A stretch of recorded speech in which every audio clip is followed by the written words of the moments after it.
Hey, welcome to our weekly Homebuyer Seminar. Whether you're buying your first home or your next home, I'm Bill Gross at Bill Gross Probate on social media, along with my good friend and colleague, Patricia Castillo. who's on the go. More appointments, more listings, more closings. Good job, Patricia. And our mutual friend, Shannon the lender.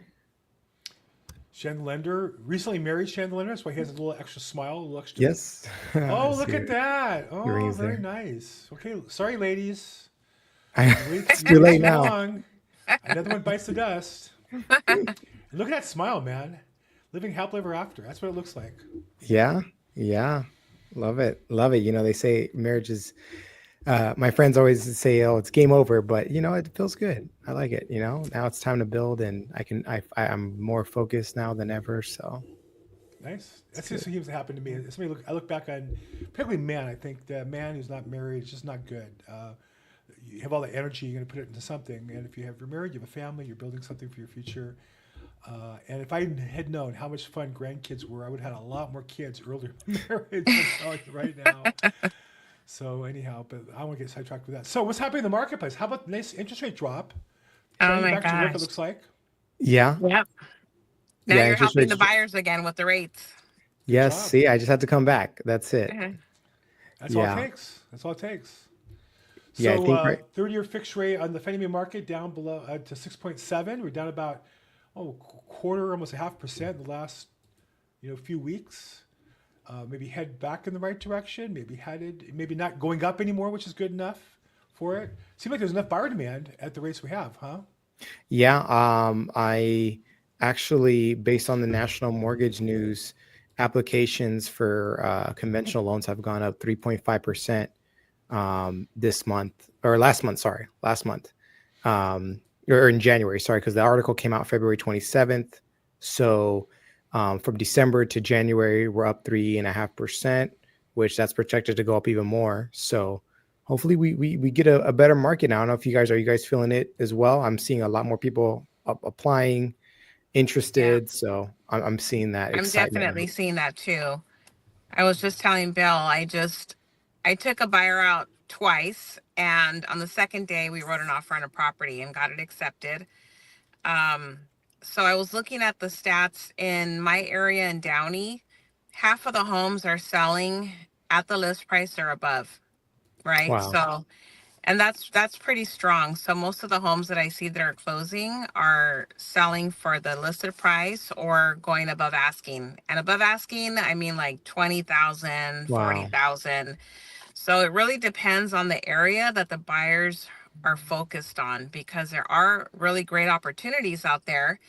In Simi Valley, where I just opened escrow yesterday, there was a price reduction of 12,000 off the list price. And when I looked at the other comparables, active listings, there were at least half of them that had price reductions as well. So when you Wow. see that as a buyer, you can jump on that opportunity. The seller's most likely going to be willing to negotiate because they just experienced having that discussion with their listing agent about reducing the price. So we had really good terms on this offer and a quick escrow. So I'm excited about that one. We're doing our inspections tomorrow. But Nice. I'm seeing a lot of buyers coming out now. My phone's definitely ringing a lot more. And it's a really great time. I know FHA is under 6%. So if you're a buyer out there looking to get into a home and you're only required to put 3.5% down for a down payment, you can have a pretty good chance of having your closing costs covered or partially covered by the seller and getting into a loan with under 6% interest rate as an FHA buyer. So these are really good opportunities right now that buyers can definitely take advantage of, and look at what your monthly budget is and what you're comfortable paying. And then we'll translate that into a purchase price for you according to your debt to income ratio. So that's how we'll get that plan going for you.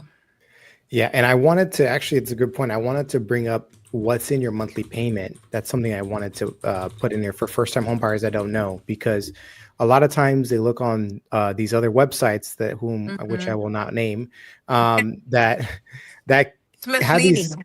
Yeah, they calculate these mortgage payments. And I don't know where they get them, but just for anyone out there, you have your principal and interest payment, which we can get into in a later topic about how much of the principal and interest is, what is allocated, especially initially when you have a mortgage. A lot of that's going towards interest, and as you pay it Right. off, more goes towards principal. So Mm-hmm. something you really want to understand. And when you refinance, you have to also understand that as well. Um, the second thing is you have your principal and interest payment, which is your mortgage and whatever the interest rate is and whatever the loan term is, if it's 15 years, 20 years, 30 years, whatever the case may be. Then you have your property taxes, and the property taxes are based off of wherever you're at in LA, right? Or wherever in California, right? It could be, typically it's like what, 1.25, About like 1.2%. 1.25. Yeah, 1.25%. So you take 1.25% of the appraised value, divide that into 12, and that's what the monthly taxes are going to be. Then you have your insurance, which we all know that's another can of worms, right? That you have to factor in. And I'm factoring in what, like $200 a month, 2,400 a year, right? That's Yeah, it's that's what about I'm 200 to 250 depending on the price. Yeah. Yeah. So Mm-hmm. and that's on an average single family house. And then after that, if you're in an FHA, especially if you're in FHA, you have your mortgage insurance, which is 0.55%. So Mm-hmm. these are all the things that are included in your mortgage payment typically. Now, obviously, there are options where you can take out the taxes and insurance on some of the loans. Some of them they will require you need to have them impounded. It's called impounded, or you can offer for it to be not impounded, right? So these are options that are there, but you definitely want, and this is why you want to meet with someone in a professional team to let you know, hey, what is my monthly payment going to be? You don't want to be shocked when, hey, you're, trying to find a house, opening escrow, and you're like, well, what's this monthly payment, and why is this way? So as a first-time home buyer, these are the things that you're going to have to be aware of in terms of what goes into my monthly payment. And these are the things that go into it.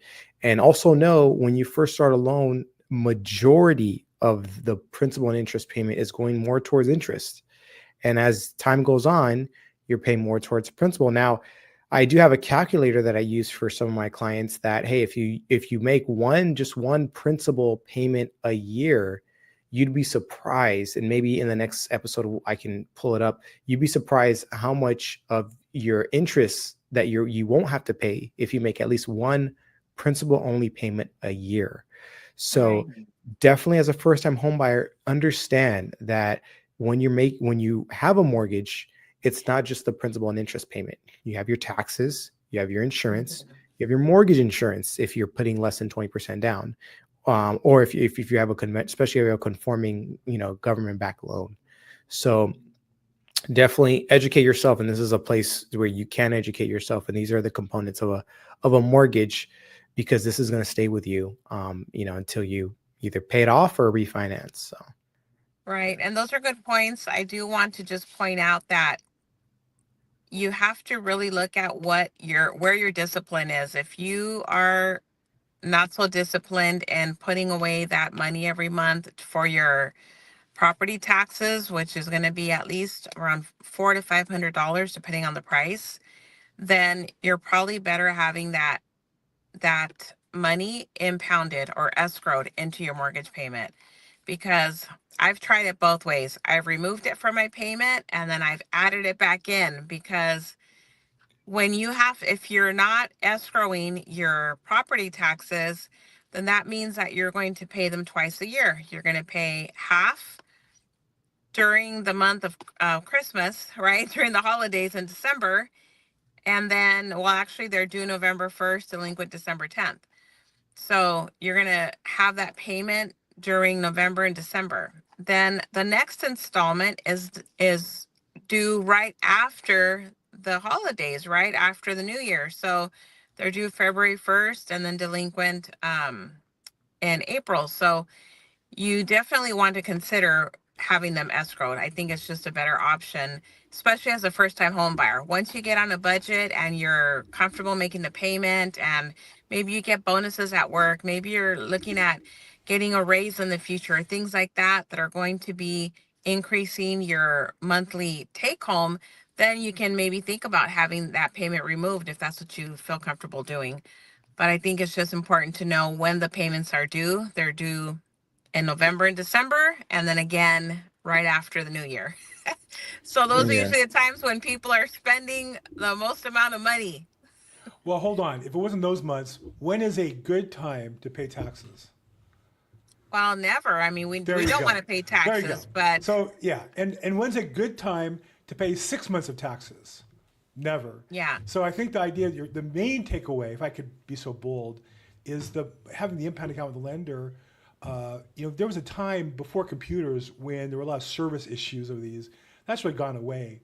It's just so much easier to budget monthly that you don't have to deal Yeah. with it. And It really is. you get a monthly statement now with how much you paid, how much is in the account, and it's all computerized. There's just no reason because people, my experience, people who do it twice a year, it's always they get the check, they deposit the check's lost in the mail. I mean, think about it. You're you're gonna people. I don't have a checkbook. Yeah. There are people actually write checks and put it in the mail, and then that's supposed to go to the LA County, and they're supposed to deposit it and credit you out the whole thing. Nowadays you can go online and pay your Yeah. bills. You can pay the actual property tax on bill online with the county. It's more efficient, but I just feel like you're not going to make a lot of money on the interest on your property taxes. It's just the impound account just is not that big of a loser. That's Yeah. right. And also, when it comes to mortgage insurance, I get asked this all the time. How do I get that removed? And that's, typically on a typical loan, as long as if you pay 20%, once you pay 20%, you're at 80%. You've pretty much at 80% of the loan. It can get taken off. Or if you have 20% equity in the property, you can refinance and take it off. So that also, thankfully, it gets better as a homeowner. It does get better as time goes on. The only thing that probably doesn't is property taxes. That's another story. But it does get better. Your initial payment, and just know, guys, and I've seen this a lot, especially in today's day and age. You are going to pay more on your mortgage than you are when you're renting. You just, be ready for the payment jump. But at the end of it, you are building equity, and it is for a better cause, right? I mean, That's Well, it's right. also usually better property. I mean, generally speaking, when people go from a 2-bedroom apartment to a house, even a small house, they get a bigger house. you get a bigger house, you get a Yeah. yard, you get a bigger kitchen, you have an extra bedroom, and that's why you're buying it typically most commonly. Now, if you're talking about going from a rental unit even to a condo, even condos usually are a little bigger, and they have maybe inside laundry facilities, or they have nicer kitchens and stuff, nicer fixtures as a general rule. So part of it is you have to compare apples to apples as best you can. But yeah, there you go. Yeah.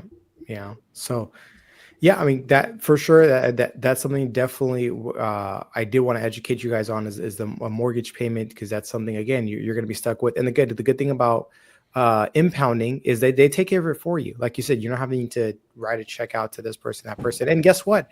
If you're over, depending on the escrow, sometimes when you have an overage, you get a check back. Or let's say, hey, I got a new, better insurance that's cheaper now. That overage will go back to you. If you refinance, you have a balance in your escrow account from your first mortgage, they will give you that money back. So a lot of times people ask, oh, well, where's this money going? It's going into an escrow account, and that escrow account is for paying the taxes and insurance. So, it's good to have it on autopilot. It's good to, like Patricia said, do not, try not to have it, taken out from your payment. You want to have it in, so you just don't worry about it. Well, the key there that you said also was just do what Patricia said. Yeah.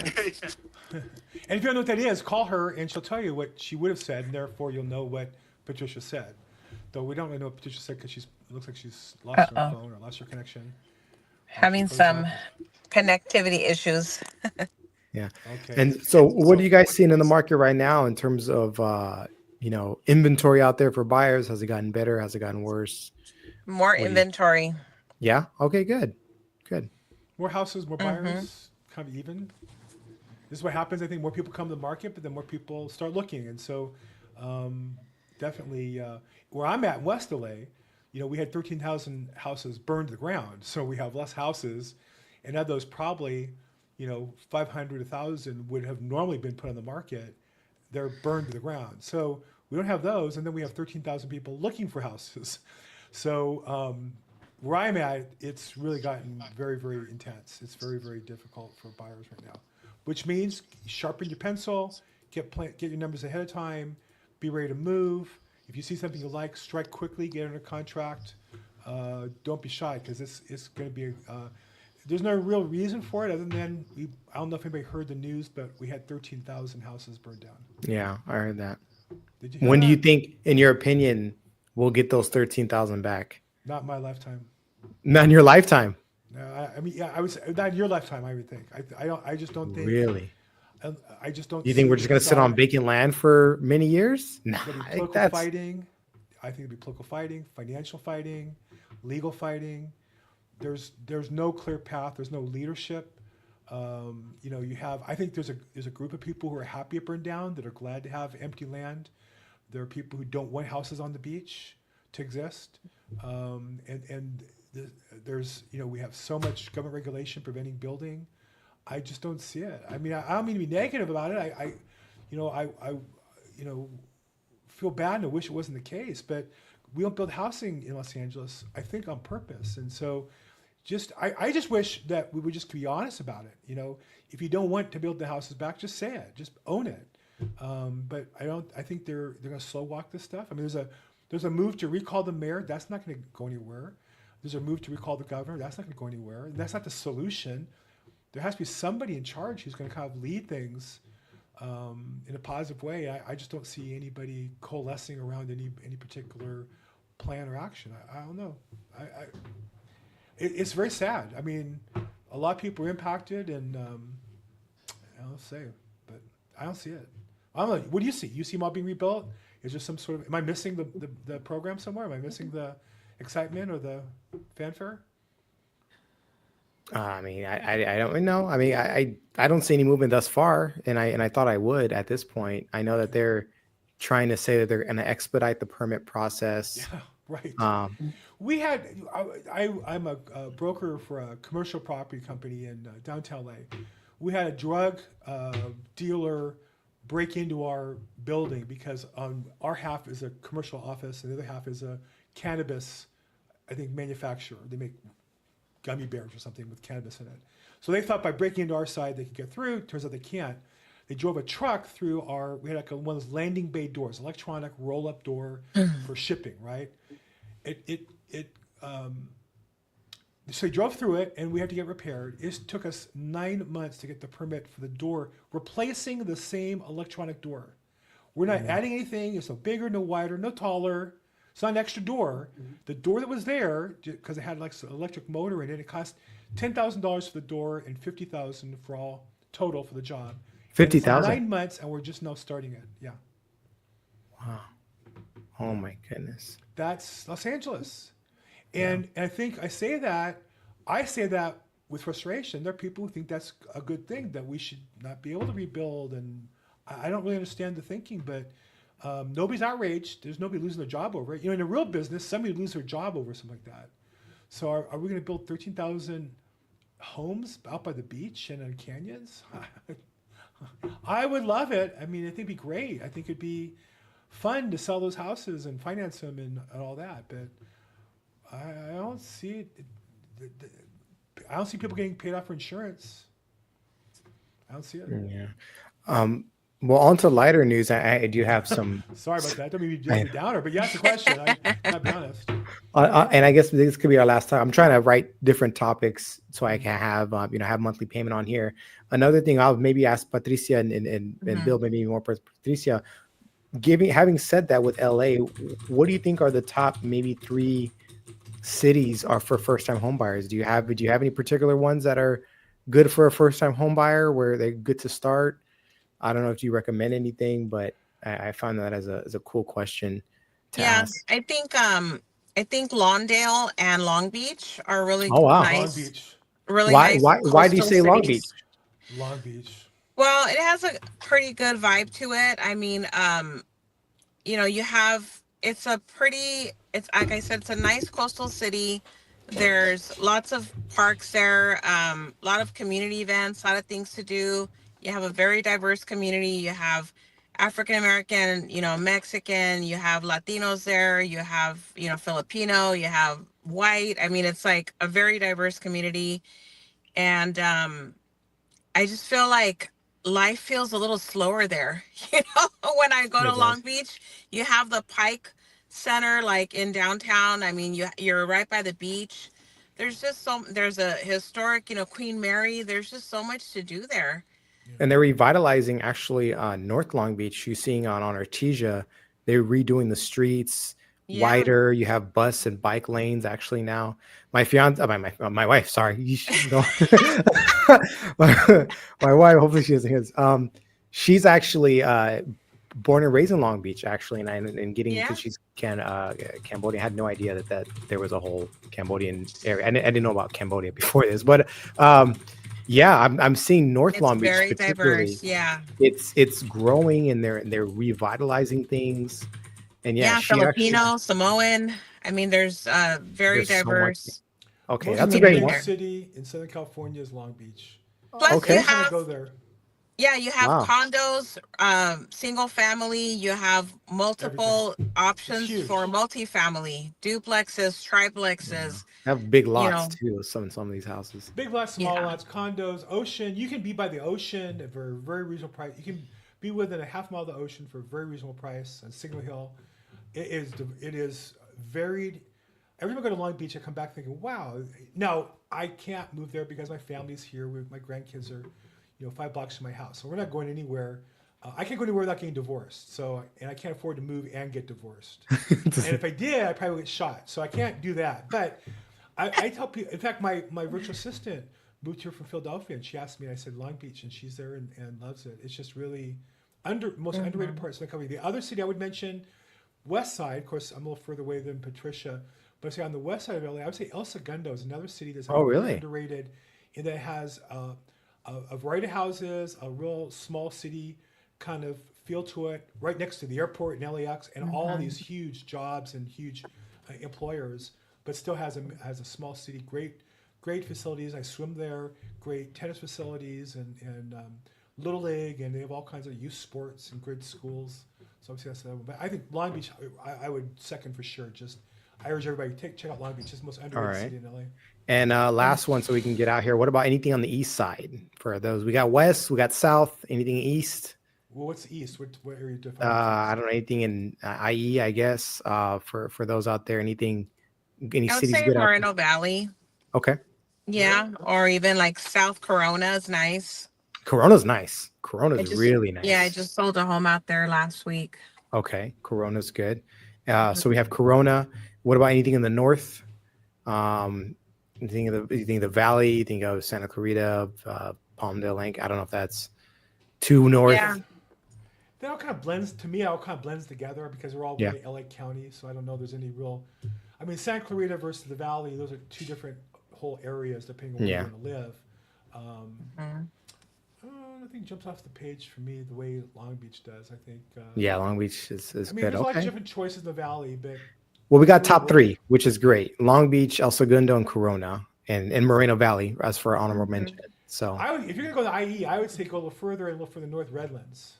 It's a very really, underrated city. University okay. there, good employers there, a wide variety of homes, from high-end homes to lower-end homes, and it's a city. It's not the county.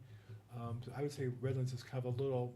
Anybody who knows Redlands is from Redlands likes it. That's one of my criteria. Like Moreno Valley is very mixed, very big and very diverse. Yeah. And it's only But 30 minutes from Redlands. So you're not too far yeah, away. yeah. But I think it seems to me that Redlands is one of those places where people are from Redlands. They're always proud of it. It just seems like there's something about that city that they've kept crime down and good employers and good schools. So I think I would check out Redlands. If I was going to Moreno Valley, I would also check out Redlands. Perfect. Absolutely. I call Perfect. Patricia Okay. either way, and have her show me some property. And so Patricia, That's Great. if someone wanted to talk to you about Corona Yes. or Moreno Valley or Or Long Beach or Downey. or Downey, how they Yes. reach you? My cell 323-365-9909. Fantastic. And Shannon, if someone would reach you about getting a loan, more questions, getting pre-qualified, getting ready to make an offer, what's the best way to reach you? Yeah. My number, area code 661-317-8484. And my email address, my Instagram, some Instagram is FUND with Shannon. FUND with Shannon. Okay, very good. And I'm at Bill Gross, inside joke. And I'm at Bill Gross Probate on social media. Thank you so much for joining us today. Our Homebuyer Seminar, where we talk about either buying your next home or your first home. Thanks for joining, everybody. And if you like us, Thank please you. like it, subscribe, and we'll see you soon. Thank you, guys. Bye.